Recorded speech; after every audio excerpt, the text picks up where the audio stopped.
Hello, everyone. Welcome to the sixth episode of Dollar Dialogue. Today, we are here to talk about another interesting topic regarding economics. We are here today to talk about our brotherly continent of Africa. The topic of discussion for today would be the economic implications of Chinese government presence in Africa. As usual, we have our host Arif Malik, Shahzaib Karim, and myself. We also have a very special guest speaker today, Zohaan Rana, who is currently a grade 9 student at AISD. Zohan Rana's future goal is to study economics at university. He's already looking at economics courses. He's already looking at economics lessons on YouTube. As you might know, our school doesn't offer an economics course until grade 11, but that hasn't stopped Zohan Rana, who is currently in grade 9, to start looking at economics lesson, to start looking at the theory and the concepts in economics, and to start reading a lot of news about economics in the real world. He has already started reading news from reputable news agencies such as BBC and CNN to learn about more about the world and how the economy of the world is going. Zuhan, would you like to add anything to the introduction that I have just said about you? So it's an honor to join you guys in the Dollar Dialogue podcast. I think the topic that we're doing right now, the economic implications of the Chinese government presence in Africa, is a very important topic that I would like to pursue. And throughout my school year, I've been pursuing a lot of topics when it comes to economics, and it's one of my hobbies that I like to pursue, as our school does not provide us any economic lessons until 11th grade. Thank you, Zohan Rana, for the brief introduction. Now, let's dive right into our topic of discussion today, which I have said before is the economic implications of Chinese government presence in Africa. We're going to primarily look at how the presence of the Chinese government has economically affected African countries and whether those economic effects are positive or negative for African countries. The key word that I would like to highlight to the audience is that we're primarily going to focus from the perspective of the African countries. We're going to look at whether the presence of the Chinese government in Africa is a positive or a negative thing for those African countries. Now, let's move on to our discussion. I would like to first talk about some of the infrastructure projects that China has done in Africa. China has invested over $143 billion in the African infrastructures from 2000 to 2000, from the year 2000 to 2017, and that's the most recent data that I have right now. The data might be old, but $143 billion—that's a lot of money, and that has probably increased in the last 6-7 years. And these major projects include the $4 billion Addis Ababa Djibouti Railway, which connects the nation of Djibouti and Ethiopia, and the $3.2 billion Mombasa Nairobi Railway, which is in Kenya. China has also financed the $12 billion Zungeru, I might be pronouncing it wrong, Zungeru hydroelectric power project plant in Nigeria that is expected to add 2,640 megawatts of power. In addition to that, by 2018, over 80% of all investments in China were primarily in transport, energy, and water sectors, according to the China African Research Initiative. Moreover, Chinese firms have constructed over 10,000 kilometers of roads and railways in Africa over the past 2 decades. And I would also like to add that over 70% of the Chinese loans to Africa have been directed towards infrastructure sectors, which are crucial for economic development.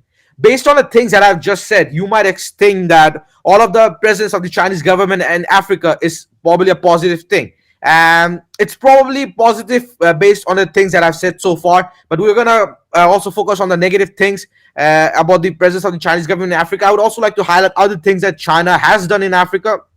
For example, the infrastructure projects in Africa are concentrated in strategic locations which offer access for China to import natural resources from Africa. Moreover, China's Export-Import Bank has provided loans exceeding around $63 billion to Africa, which is mainly for infrastructure development. And China has built a lot of energy projects in Africa. For example, the 2 billion Kafu Gorge lower hydroelectric station in Zambia. I might be pronouncing it wrong, but I think it's Kafu Gorge lower hydroelectric station in Zambia. So these are all infrastructure projects that China has done in Africa. Now, Obviously, so far the conclusion, if we were to draw it, would be that the economic implications of Chinese government presence in Africa is good. Now, those of you who have taken Mr. Spivey's class in our high school would know that the GDP component is made out of government spending, consumption, investment, and net exports, and the investment and the government spending that China has done through their loans and through projects obviously made the African economy grow, obviously made the African GDP grow. And obviously, from this, we see that the economic implications of China's presence in Africa is that it's helping Africa develop key infrastructure projects, it's helping Africa develop power plants, it's helping Africa develop things that are necessary to make them a more developed continent. And especially the roads, which are important, crucial for our country's development. So, are there any information that our host or our guest speaker Zohaan Rana, would you like to add to the things that I've just said? Are there anything that you would like to add? Yeah, Araf, oh yeah, you can go on. You can go on. Okay. So, what based off of what you said, I think the Chinese are doing very good in Africa. Based off of just what you said, they're creating a lot of infrastructure when it comes to road buildings, and it's increasing the GDP of developing African countries. But something that we don't like, most people don't realize is a word that I'm going to use a lot is the Chinese loan trap in Africa. So first, I'm going to define what it is. So the Chinese government lends a large sum of money to developing countries, especially in Africa, and leverages the debt burden of smaller countries for geopolitical ends. So like they invest in major like railways in Kenya, Ethiopia, Djibouti, all developing countries, and housing projects in Angola, and they give such large sums of money, and then the debt accumulates, and then developing countries are unable. Pause. So developing countries such as Angola, Djibouti, Kenya, they're unable to pay this huge large of debt to China, and this leads to China taking over land in developing countries. I'll give you an example, such as in Kenya. They've taken like the port of Mombasa in Kenya due to the large debt that Kenya has accumulated and are unable to pay back. So yeah. Zohaan Rana, I would like to pause you there. My apologies. You are talking more about the economic implications and how China is using those infrastructure projects, how it's using the loans that it's giving to African countries for its own good. And yeah, the things that you're talking about are obviously have merit. But I would like to ask you, what do you think about the infrastructure projects in Africa in general? Are they helping African countries? Specifically, what we want to talk about is, are they helping African people, especially the roads, especially the ports, and all of these infrastructure projects? Are they really helping the African people? Because at the end of the day, we also have to think of whether it's helping the African people or not. Obviously, the things you have talked about obviously have merits, and we're going to come back to them later. But what do you think about the information that I said, like the investments of billions of dollars? Are they helping African countries, especially the people in those countries? Yeah, obviously, I think the Chinese government is helping out developing countries in Africa when it comes to infrastructure too. It leads to a better life standard in developing countries, and it also leads to a better lifespan. It also leads to a better GDP.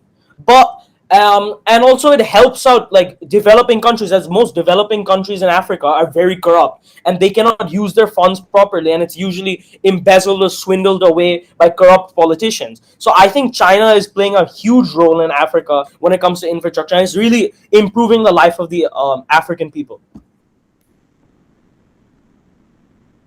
Shahzaib, you wanted to add something? Yeah, so Araf, you were talking about the infrastructure projects and infrastructure development.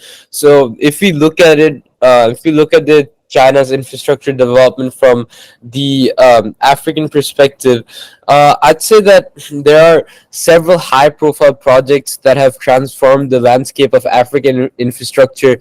For instance, the Addis Ababa Djibouti Railway, I apologize if I didn't pronounce it correctly. And that is basically a flagship project that connects landlocked Ethiopia to the sea, significantly reducing transportation costs and time for goods. Similarly, the Mombasa Nairobi Standard Gauge Railway in Kenya has boosted trade and tourism by providing a faster, more efficient mode of transportation. And these projects are often highlighted as examples of how Chinese investment can directly contribute to also kind of the economic development of African countries. And also, Araf, you basically asked, like, you were asking basically, are these projects really helping Africa? I'd say that the impact of these infrastructure projects, it's multifaceted with both significant benefits and notable challenges. Improved infrastructure has facilitated trade and commerce with efficient transportation networks, reducing the cost and time of moving goods, which is also, Araf, as you know, it's crucial for economic growth. For example, the Addis Ababa Djibouti Railway, as I previously mentioned, has drastically cut the time it takes to transport goods from the Ethiopian capital to the sea, boosting trade efficiency. Additionally, infrastructure projects create jobs both during the construction phase and in the long term.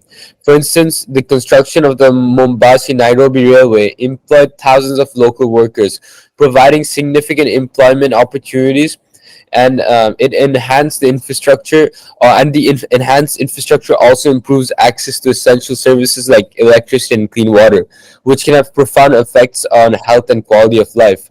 And the better infrastructure promotes regional integration and cooperation, enabling countries to benefit from each other's strengths and resources. However, there are challenges and criticisms as well. One major concern is the debt burden. Many African countries have taken on significant debt to finance these projects, leading to fears of debt distress if unmanaged carefully.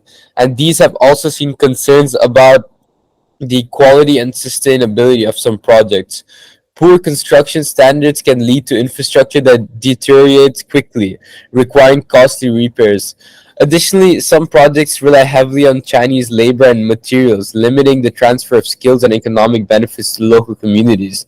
And this can reduce the long term positive impact on the local economy. And environmental impact is another critical issue with large scale projects, particularly in the energy and mining sectors, sometimes leading to significant environmental degradation, including deforestation, water pollution, and displacement of many communities. Yeah, Shahzaib and Zohan, I would completely agree with you here. Like when talking about Africa, like when I heard about that we would be discussing this topic today, I actually went to Johan Koulibaly, and Johan, as you might know, is like he is from West Africa, so he actually gave me a lot of insights pertaining China's involvement, which I thought really expanded my knowledge. Because like when you research about it, you get to hear from people you don't know, but like when you actually get the first hand experience of hearing someone who actually has lived in Africa for most of his life and is from West Africa, like you genuinely understand the perspective from the African people. So Johan is a very good friend of mine, and he said that even though there's debt burdens, Johan, like to echo some of the stuff he had said, he said that it's genuinely like China's involvement in the infrastructure development across Africa, even though there's some debt traps that you and Zohaan Rana had mentioned, was actually like, even though there's debt traps involved, it's actually good holistically for the African continent. Because like first of all, the transportation infrastructure, like you talked about the Ethiopia Djibouti railway, like the $4 billion project which links Addis Ababa with the port of Djibouti, providing Ethiopia, which is landlocked, with vital port access. So this has been quintessential for the infrastructure as well. There, and I think I've also talked about the Mombasa Nairobi railway, which China financed over $3 billion, and this connected Kenya's largest cities to boost trade and tourism. And not only like railways but roads as well. Like across China, Chinese companies have built or are building thousands of kilometers of roads and enhancing connectivity and facilitating trade and mobility. For example, Johan mentioned to me in Nigeria, for example, Chinese firms are involved in constructing several major expressways, like the Lekki Epe Expressway. So it shows that the Chinese government is focusing on the entire continent of Africa to help them develop. And as Shahzaib mentioned, there's also energy infrastructure, the hydroelectric power, for example. In Ethiopia, for example, the Chinese banks have supported this massive $4.6 billion project, which aims to be the largest hydroelectric power station in Africa upon completion. Not only that, there is a Zinguru hydroelectric power plant in Nigeria, which is financed by Chinese companies, and is expected to add 700 megawatts of power to the Nigerian national grid. So this shows that not only infrastructure wise but also energy wise, the Chinese government is helping the Africans. I would also like to talk a bit more about the telecommunication sector. As you might know, Chinese companies such as Huawei and ZTE has been instrumental in developing telecommunications infrastructures all across Africa. They have like thousands of kilometers of fiber optic cables and have and have been central to the rollout of the 4G network in countries like Angola, Ethiopia, and Ivory Coast, where my good friend Zohaan is from. So this shows that the Chinese government, even though there's a potential debt trap, the infrastructure wise and developing wise, it has been quintessential. So Araf or Zohaan or Shahzaib, would you agree with the stuff that I've said? Yeah, I'd completely agree Personally, with I that. believe that Shahzaib, go on. Okay. No, I was just saying that I completely agree with you, Arib, and I think the way you said, like, you also gave some good points, and I think it was really clear and it was good to understand. So I completely understand, agree with you, Arib. So, Arif, I think that the anecdotes that you have provided from Johan are very important to our discussion, and that is because we want to focus on whether they're helping African people or not. We just don't want to focus on whether they're helping African governments or not, because a government consists of people, of usually very powerful people who might not represent how their ordinary citizens live. And obviously, Yuan has highlighted that the African presence in Africa, the Chinese presence, the Chinese government presence in Africa has led to infrastructure development. But one thing that you have said is that the debt crisis in Africa might not be that bad. The debt trap crisis in Africa, that might not be that bad. And I don't agree with that, because the thing is that if you think about it, if China is actually using those debt to take control of Africa, that's a form of colonialism, and we don't want that. But at the same time, we have to think that whether China is actually doing it or not, and we have to be skeptical about it, because most of the reports or most of the channels that are talking about the debt crisis in Africa, the Chinese debt trap in Africa, are probably Western channels. And even though some channels might be a little unbiased, most of the channels focus more on the negative sides. And I think there is always some positive sides to this infrastructure development, because at the end of the day, this infrastructure is for the African people. The African people are getting access to it. So there is obviously some positive development, but we also need to be aware of the debt trap. I would also like to bring out some data and statistics. African countries owe China more than $150 billion, which is a significant portion of the external debt. And Angola's debt to China, I would like to highlight some African countries. Angola's debt to China, which is over $25 billion, is about a quarter of its total external debt, primarily due to oil-backed loans. And concerns over this debt trap diplomacy have intensified in cases like Zambia, where fears of losing strategic assets due to unpaid debts are prevalent.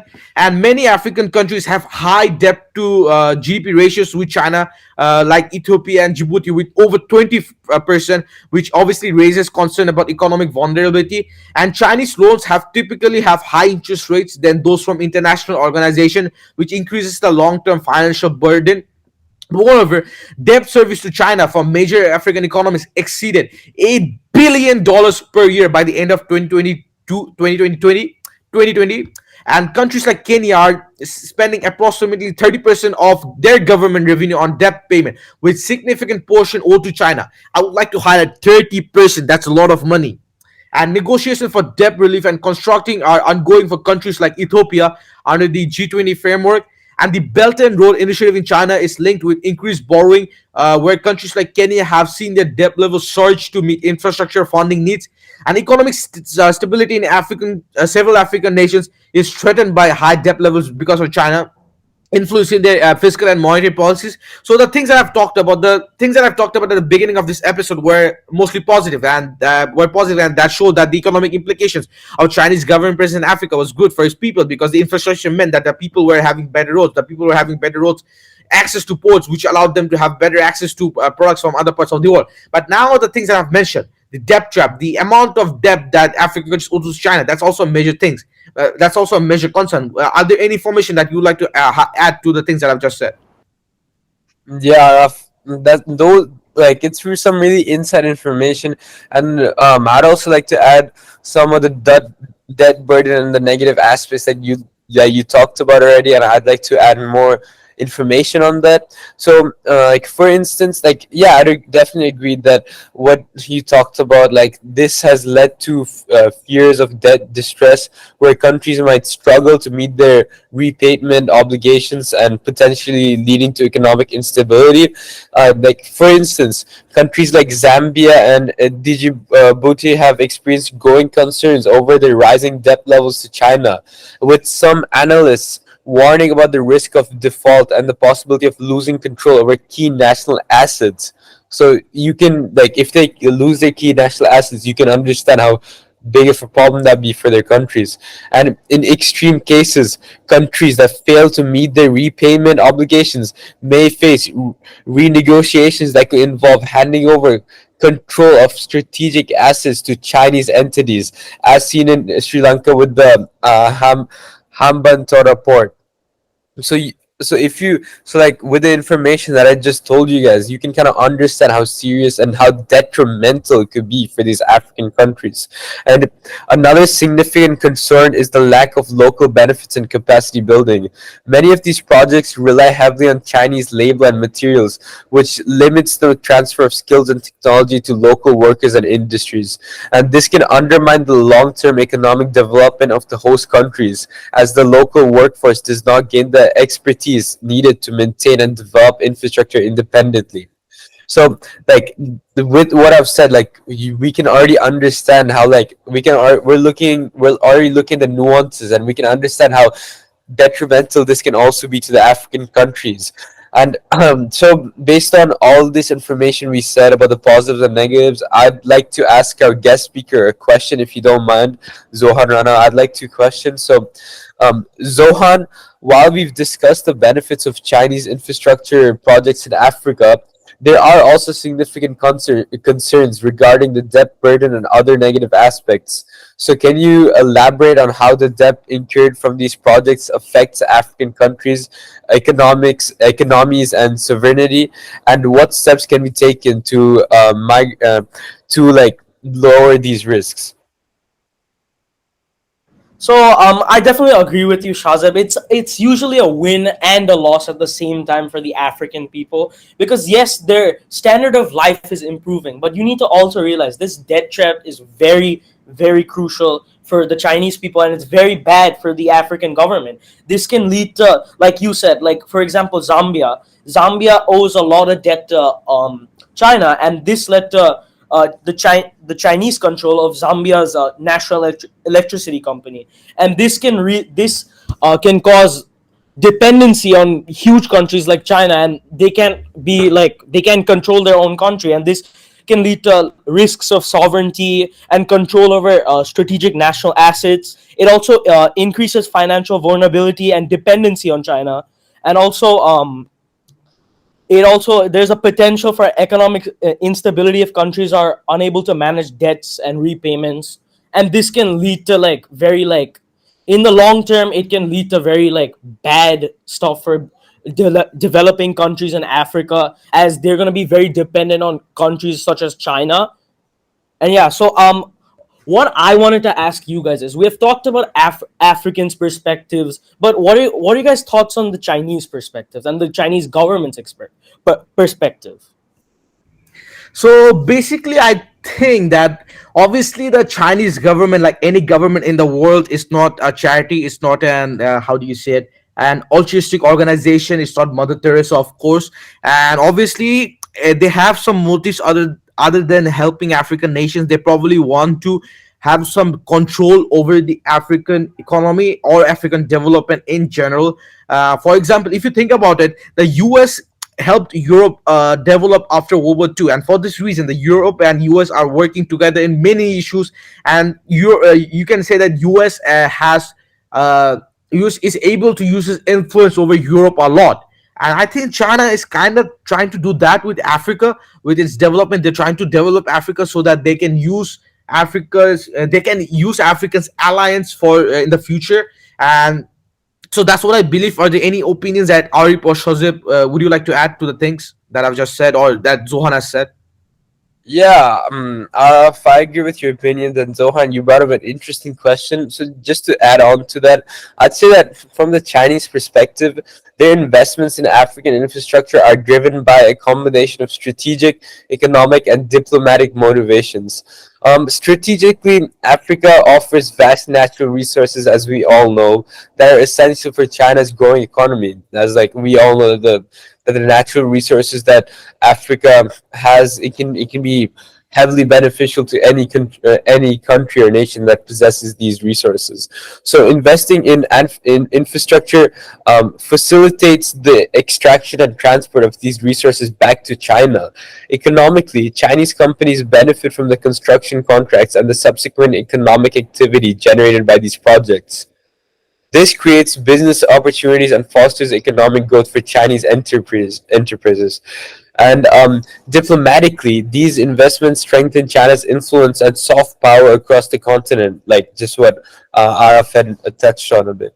And by positioning itself as a key development partner, China basically aims to build strong bilateral relationships and secure political alliances, which can be crucial in international forums and negotiations as well. Yeah, Shazir, I would completely agree with you here. I feel like the Chinese debt traps, and to answer Zohan's question, I feel like China's trying to like sort of be in the same playing field as the US. Like as Araf mentioned, after World War II, the US implemented the Marshall Plan, which Mr. Spivey talked about in our history class, to help recover the countries after World War II, and by doing so, the US hoped that they would also gain alliance during the Cold War as well. So I think the Cold War didn't stop with the fall of the Soviet Union. I think there's a new Cold War, but it's not with nukes, it's with money. So I think the new Cold War is more with trade agreements and stuff. So I think China's trying to level the playing field. Like obviously the US is still number one in terms of influence. I feel like even in Africa, like the US has influence because that many Chinese many government in Africa sort of Yon was also talking about it. Like many Chinese governments in Africa nowadays don't want to take loans from China because they know what's going to happen. It's not a free, like the loans are just sort of because they have to pay back the loan, so it's very risky for them. So yeah, I would agree with everything that Shahzaib has said, and also I believe that I have answered Zohan's question. But Zohan, I had one more question for you. Like you're very knowledgeable about debt sustainability, and you also are are a very smart geography student. So Zohan, I would like to ask you, like, can you discuss any significant debt relief or restructuring efforts that have taken place between China and African countries? And like I would also like sort of know would like to ask you, like, what do you think African countries should do instead of taking loans from China, or like what should they do if they wish to take loans? Like what should they do? Like because we don't want them to face the loan trap. So what do you think the African countries should do, Zohan? So, regarding the Chinese loan trap, it's for African countries. It's really like shooting yourself on the foot. It's good and bad. It's very good and bad at the same time because we know that it improves the standard of life. It helps the African people out, but it also affects Africa in the long term, right? And it makes China more powerful in Africa, and it makes it feel like China is the real country that's controlling these developing countries. And so I believe that what they should do is they should start off slow. They're really rushing into developing in like huge infrastructures. And yes, it's important to really build like for example renewable energies in Kenya, Ethiopia, because they really need to power up homes. But I believe that they should start off slow, take loans from neighboring countries instead of big countries like China with very high interest rates that can lead to this Zohan, I would bad like to Chinese stop loan you trap. there. You have said my apologies. I would like to stop you there. You have said that to take loans from neighboring countries, but like I don't think that any African country except probably the North African countries and South Africa and Botswana, other than these countries, I don't think many African and Kenya as well, Nigeria as well. I don't think many African countries have the ability to provide other countries with loans. So like you mean loans from not just China but also from other countries in the world? Yeah, I think you have just added on to what I've said, and I really appreciate that. I don't think just from neighboring countries. They should always ask other countries. Like the U.S. is also a solution, and I feel like turning to the U.S. is much better than turning to China. As we know, this Chinese loan trap is very common throughout the earth, not just Africa. We can see what happened to Sri Lanka too, the economic recession, and it was really bad for Sri Lanka too. And it's also happening world spread, and it's happening really bad in Africa too. Thank you for all the opinions added. Now, I would like to move on to something that I think and I personally believe that it is not talked about that much as it should be, and that is the resource access that China has to through this loan giving in Africa, and that is the that China is first of all China is the largest importer of African oil, sourcing approximately 22% of its crude oil from Angola alone, which is an African country. And moreover, the Democratic Republic of Congo, a major supplier of coal, which is necessary for lithium-ion batteries, sees 60% of its mining rights owned by Chinese companies. Moreover, Chinese investment in Sudan's oil industry exceeds $10 billion, significantly influencing Sudan's economy and China's energy security. Moreover, there have been illegal mining activities often associated with Chinese miners that have raised serious environmental concern in nations like Ghana. And then China's fishing agreements with countries like Mauritania are worth hundreds of millions of dollars, but also have impacted local fisheries. Moreover, $75 billion worth of iron ore, copper, and diamonds have been exported from Africa to China in the past decade. And moreover, Chinese entities control about 50% of the timber export market in African countries like Mozambique and the Republic of Congo. And there also have been environmental degradation due to resource extraction that has been reported extensively, particularly in Zambia's copper belt. Moreover, South Africa's platinum mines see significant Chinese investment, which are critical for global supply chains in the automobile and jewelry industries. And there has been also trade in natural resources, which has been in exchange for infrastructure financing, locking countries into long-term resource for infrastructure deals. And so this highlights that China is not just giving loans to develop Africa, not just to for the interest payment. They're also giving these loans to take control, or not take control, but to take advantage of these loans to utilize them and to make sure that they're getting the best deals they can get for those African natural resources. So I would say that what's happening in Africa right now, like I could draw comparisons with the Middle East, right? Like Middle East sold its oil to other countries and use those money to develop themselves. And even though Africa is not doing that, getting loans from China and then giving their natural resources in return. Not giving, but China's using those loans to sign many natural resources deals because natural resources are very important for China as well. And I think that obviously the economic implications of this government presence of the Chinese government presence in Africa is that they're able to make sure that even though they're giving loans, it's helping build African roads and all of the ports. It's also helping China in general, right? It's also from the African perspective. It's a two-sided thing. That at one hand, China is helping them build roads, but at the other hand, China is taking natural resources from their country. And is it a good thing or a bad thing? I can't tell. Obviously, my opinion I can't tell. I can provide my unbiased opinion. That's what I'm gonna say. But I can say that it's obviously a two-sided thing if you look at it, because at one hand, Africa is getting help from China, but at the same time, Africa has to at first pay back the loans. At the same time, China is using those loans to get control of Africa. It's not to get control, but to let's say get control of the natural resources in Africa. So obviously, the economic implications of this the Chinese government presence in Africa again is that it's helping African countries, it's helping African people, but at the same time, depriving African people of two things. First, it's taking away African resources, but at the same time, it's also depriving African nations of the value of the resources, because those resources might be more valued than China is actually paying them for, because China is using these loans to tell them, yeah, we provide you with those loans, so we need those resources. And so I don't know if it's a good thing, as we might have said in the start of the episode. Are there any things you would like to add to the things that I've just said?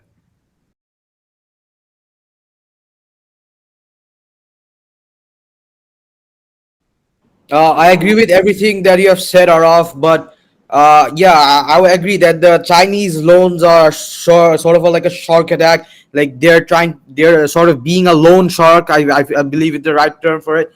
Yeah, and I agree with everything you've said. But I had a question for a guest speaker, Zohaan Rana. Like once again, like I would like to understand this topic better through our guest speaker. So Zohaan Rana, I had a question for you. So given given the scale of debt that African countries owe to China, right? So how do you think, other than the US, like what else can they do, like other than taking loans? Like, is there any way that the African countries can self-sustain and grow themselves, or they can like maybe grow industries at their countries? So Zohan, do you think is that a possibility or not, or do they have to rely on loans? Because I don't think loan is particularly sustainable.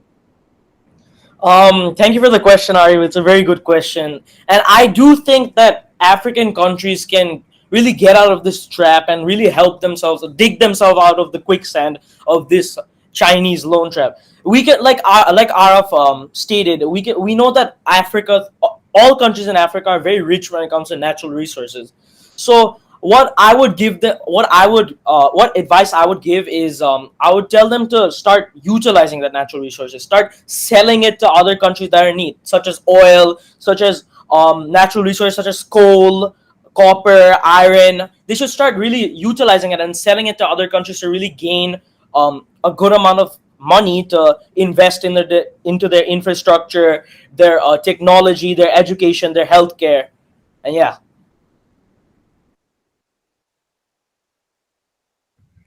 Now, moving on to another aspect of our topic of discussion for today, which is again I would like to highlight to the audience the economic implications of Chinese government presence in Africa. And another thing that we would like to talk about is the economic implications on the trade relations. The trade between Africa and China was valued at 254 billion in 2021. Moreover, China, as I've said before, imports primarily materials such as oil, minerals, and metals from Africa. Moreover, Chinese goods have penetrated Africa markets, often outcompeting local products due to lower prices and aggressive marketing. And the Chinese automobile brands like Huawei and Techno have captured a substantial market share, with Techno phones being one of the top sellers in African country. And China has also been a crucial market for African agriculture exports, including coffee and tea, particularly from East African countries. Moreover, the African Continental Free Trade Area, AFCFTA, is expected to increase trade, and China is positioning itself to benefit from reduced trade barriers. And textile industries in countries like Nigeria and Kenya have suffered due to the influx of Chinese textiles. And then the free trade agreements with China and Africa, with individual African nations, are being negotiated by China to further boost ties. And China's also established special economic zones in countries like Zambia and Ethiopia to enhance trade and economic cooperation. Now, moving on to the economic implications on the labor market, for example, the Chinese firms in Africa reportedly employ over 300,000 Africans, but this figure varies widely by sector and project.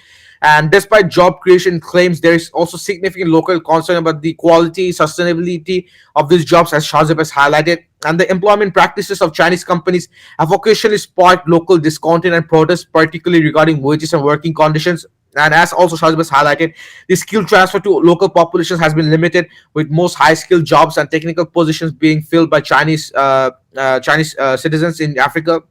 Moreover, the labor relations have sometimes been strained, with incidents of strikes at Chinese-run mines and construction projects. And in some countries, Chinese employees have been criticized for not adhering to local labor laws, leading to government and social tensions.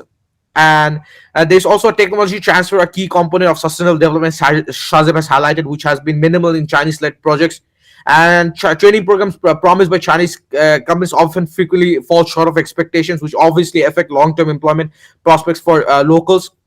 And obviously, this obviously shows that the economic implication of Chinese government presence in Africa is that it's not helping African countries as we have talked about in the beginning of our episode.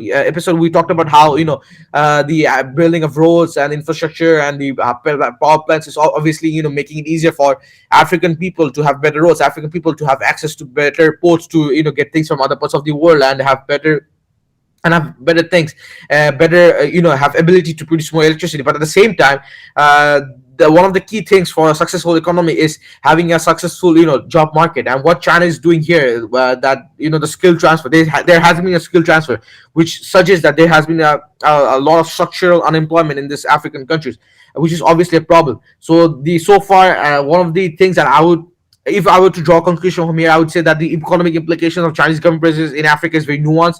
On one hand, it's helping African countries build better roads, better infrastructure projects. But at the same time, for the long run, there would be probably some structural unemployment when the Chinese firms leave, or even if they whether if they leave because the African job market isn't really prepared for the Chinese led projects that have been completed in Africa. And are there any things that you would like to add to the things that I've just said, Shahzaib, Arib Malik, or Zohaan Rana? Yeah, Araf, I'd like to add to the things you said about the economic implications and the trade relations. So, if we look at this, the extensive Chinese investment in Africa has significantly altered trade dynamics between the two regions. Let's say, on one hand, China's investments have facilitated increased trade by improving infrastructure, which in return enhances the efficiency of transporting goods, which we've already mentioned. And and as we all know, this has been particularly beneficial for African exports of natural resources such as oil, minerals, and agricultural products, which have found a large and growing market in China. Whereas, on the other hand, there are concerns about the balance of trade economic dependency. While Africa exports primarily raw materials to China, it imports manufactured goods, machinery, and technology. This trade imbalance can perpetuate a dependency on China for industrial goods, while African economies remain reliant on exporting raw materials. Such as a dynamic can hinder diversification and industrialization of African economies, limiting their long-term economic development. Moreover, the influx of Chinese goods into African markets has had mixed effects. While consumers benefit from the lower prices, local industries often struggle to compete with these imports, leading to potential job losses and stunted growth of domestic manufacturing sectors. And for instance, textile industries in countries like Nigeria and South Africa have faced challenges due to the competition from cheaper Chinese imports.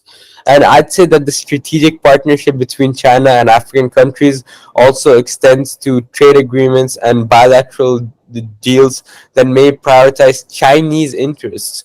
And this can sometimes result in trade practices that are perceived as unfair or exploitative, further complicating the trade relationship.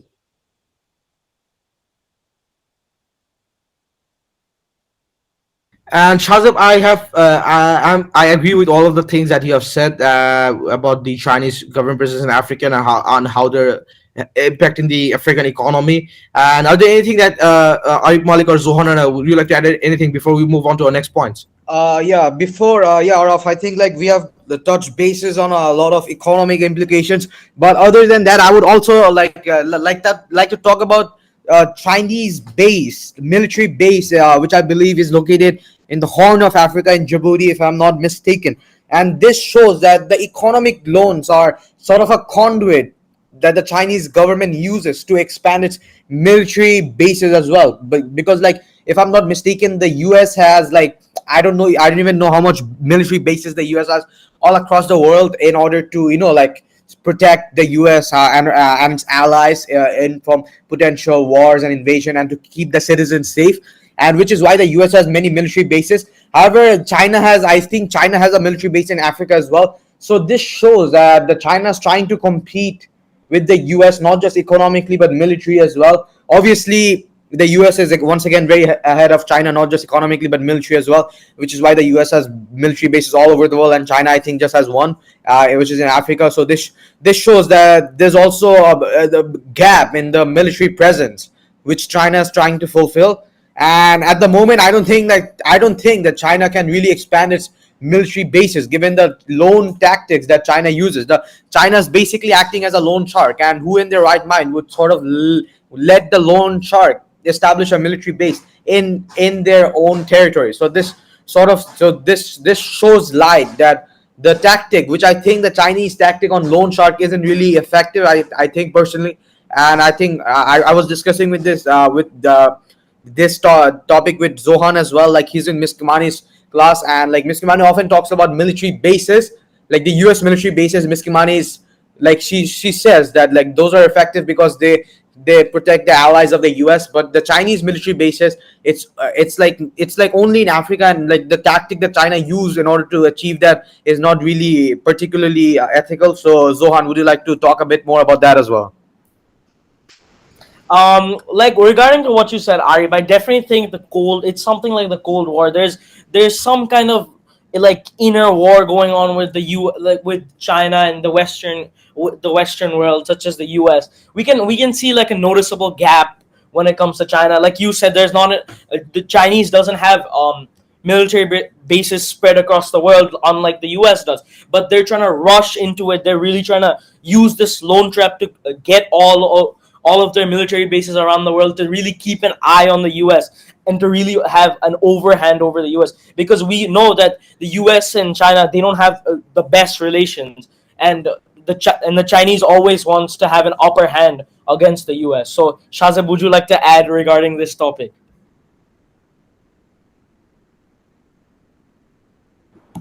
Regarding as I already mentioned on this topic, how the relationship of the relationship dynamic, and how basically the influx of cheap Chinese goods into African markets, it's had mixed effects that I've already mentioned. Basically, like when the consumers benefit from lower prices, other industries like from the African industries, they struggle to compete with these imports, and it basically, as I said, and Araf has also touched on it. It leads to potential job losses, and obviously this would obviously also cause potential. They will stun the growth of domestic manufacturing sectors in the African countries as well. Yeah, Shazib, I agree with you regarding the economic implications, but if I'm not mistaken, I think Zohan was asking your opinions about the military expansion of China, and like what's your opinion on it? Like the China's expanding its military into Africa. It currently has one base in Djibouti. So like do you have any opinions regarding the ethical standards that China uses to achieve its military bases? Oh, okay. I thought you were talking about the relationships with them, but yeah, Arif, as you already mentioned, that the a military base that the Chinese have put in the Djibouti, as you said, it's China. They've I'd say that it would 100% have benefits for their goals, as you know, if they expand their military into African countries, and as you said, they put one in Djibouti, um it would help grow their it would help grow their uh yeah, it would help their improve their relationship. And also, as you know, I'd say that one of this presence has many benefits for them and many implications for them as well, as like it would enhance China's ability to protect its investments and nationalists in Africa, with growing Chinese business operations and a significant community on the continent. And having a military presence ensures a rapid response capability in case of emergencies.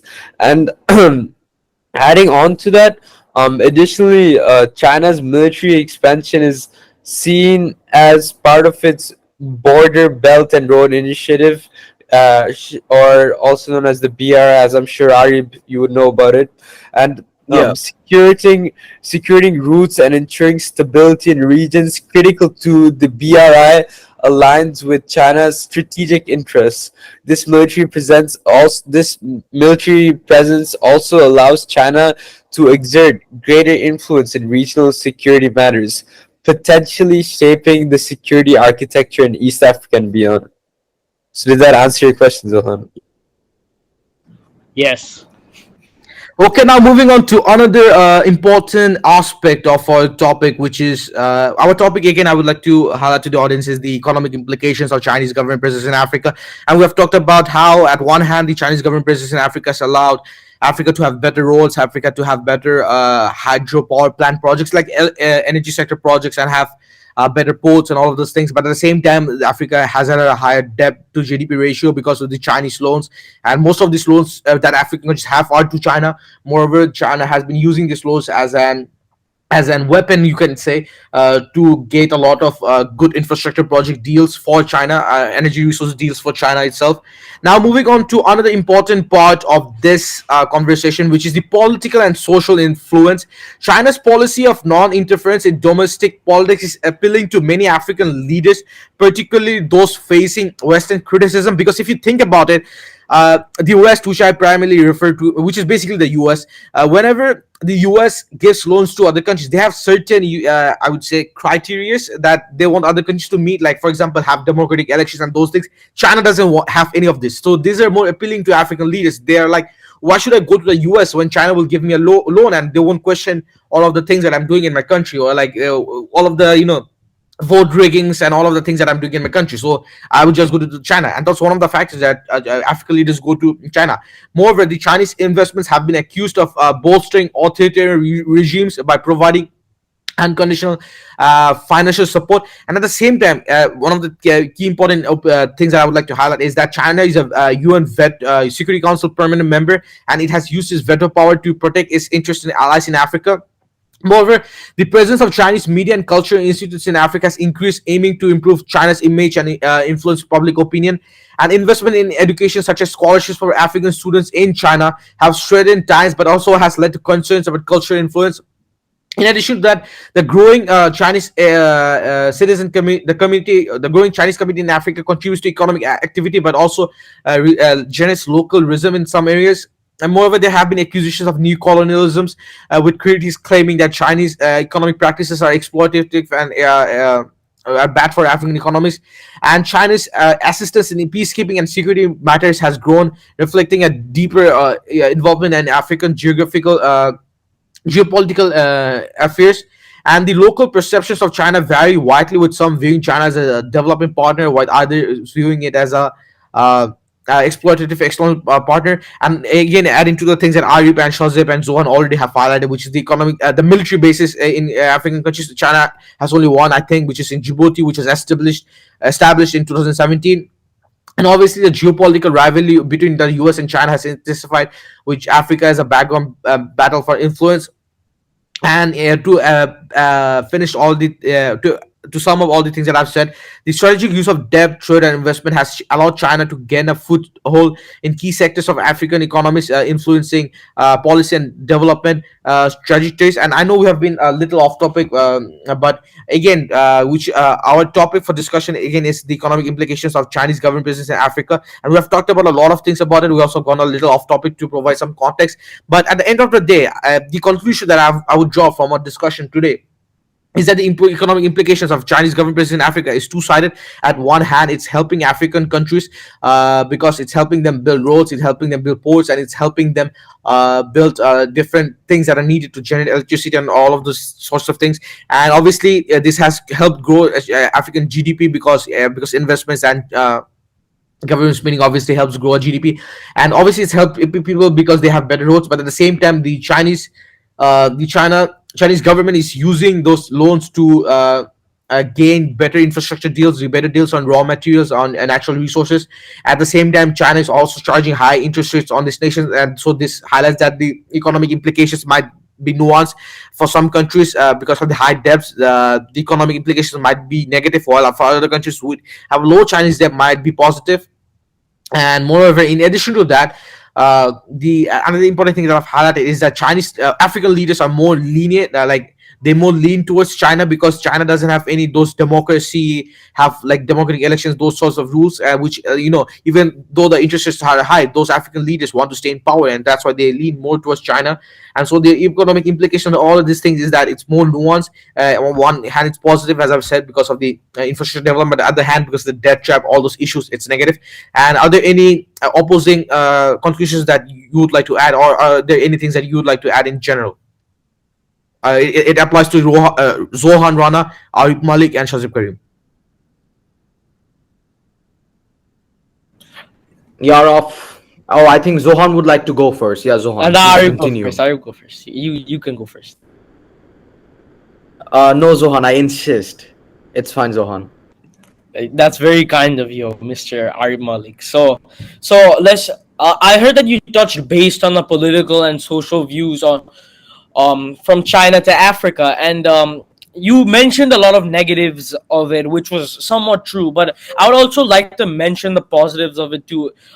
It also includes stuff like education and training when it comes to social influence. So China offers a lot of scholarships in Africa and exchange programs to African students and professionals, enabling them to study in China and gain skills in various fields. We know that Africa is is still a developing country, and we know that its education system is not as good as a country like China's, who's already a very developed country. So this is very good for especially the African people, but also the African economy, because it helps grow the economy based off of what they learn in China. And also, Chinese institutions provide training and capacity building programs in sectors such as agriculture, healthcare, and infrastructure development, contributing to the human capital development in Africa.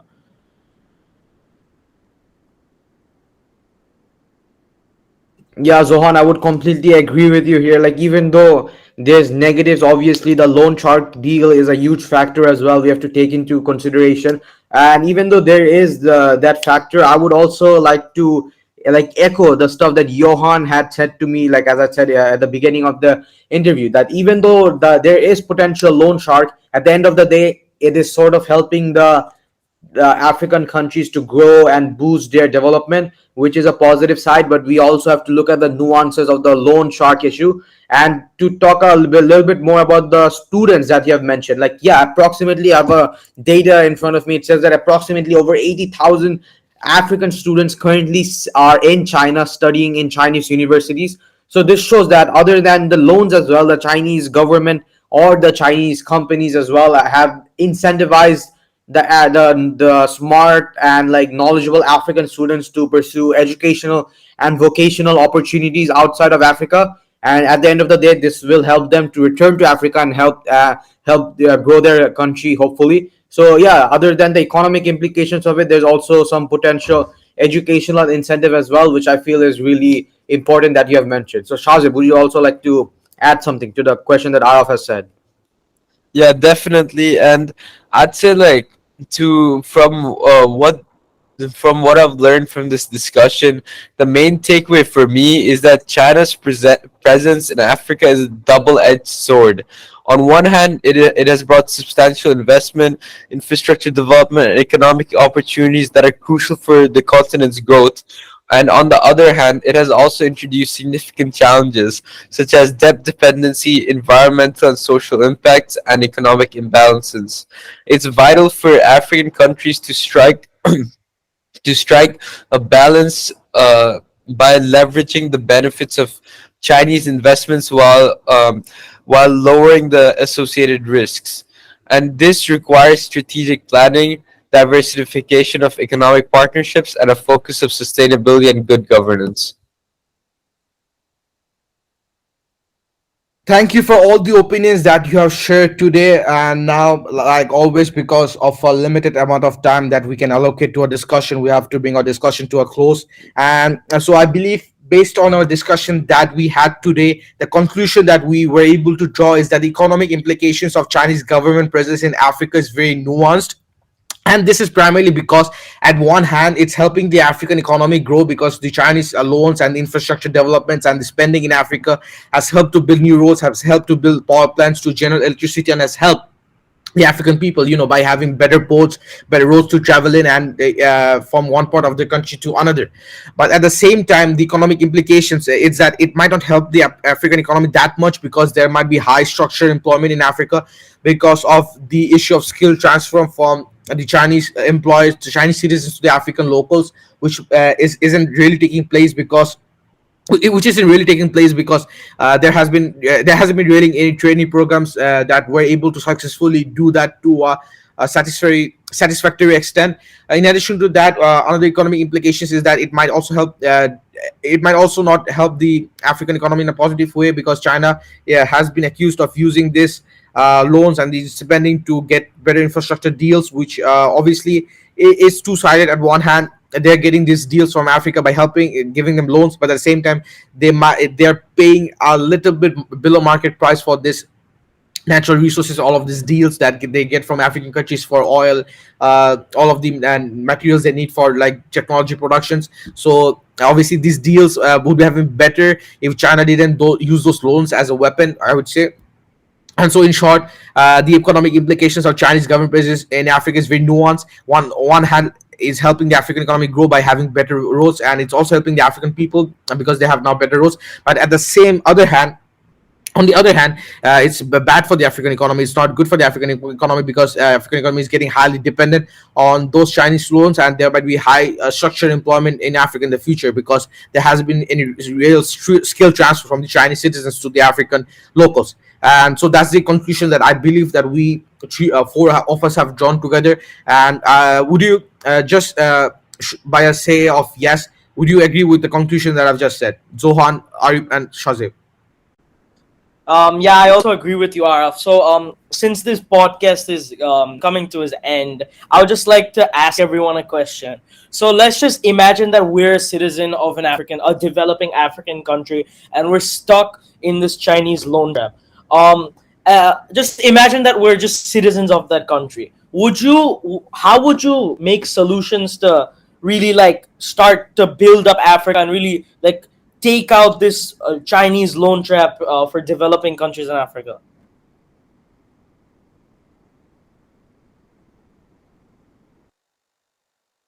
So, Zohan, that's a very interesting question that you have asked. Now, if I were an African citizen, I actually, to be honest, if I were an African citizen, I wouldn't really know what to do. But obviously, this Chinese loan traps, if my country were to have high Chinese loans, what I would primarily do is I would make sure, or I try to make sure that my government pulls away from those Chinese loans and leans more towards the US, because I believe we have touched on the US-China trade war and all of this, Cold War stylish events taking place.